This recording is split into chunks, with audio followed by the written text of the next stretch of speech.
I just want to give you a little information here, not steal too much of your time. I thought we'd talk a minute this time, and not just about car accidents and so forth, like that we represent people in, but about something that's kind of interesting and we probably should know. New thing, cyber carjacking. And it's starting to happen all over the place with newer vehicles. So I wanted to tell you about it so you could be prepared. Apparently, what's happening now is vehicles have become so sophisticated that they can be hacked. Now, there's a way to hack them from the net, but that only applies to some of the newer, very newer cars that are hooked into the internet.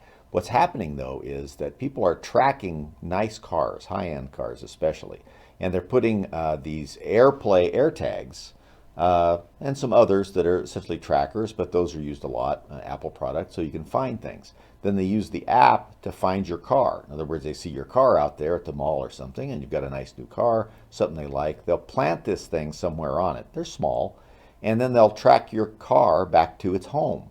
And if it's in the driveway or the street or something, then they will break a window out, and they get in the vehicle and take a computer and plug it into your data port that what your mechanic uses to diagnose the car. And then there's a program now that they have that they reprogram your vehicle so that it uses their key and not yours. And once that's done, they just drive away with your car. It's pretty crazy, especially some of the remedies now. Some of law enforcement have been saying that what you ought to do is to keep your car in the garage, which is a good thing, but maybe you don't have one.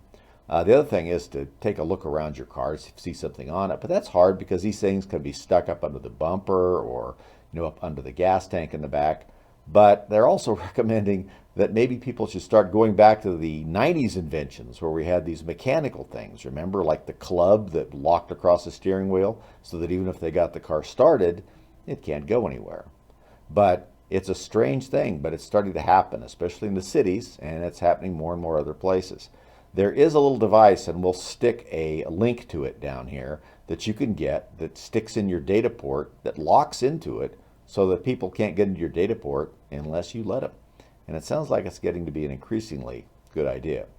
If your car is still there, you get an accident, you get injured, we'd like to try and help you. Just give us a shot. I'm Rick Wagner, and it's rickwagnerslaw.com, and enjoy your content.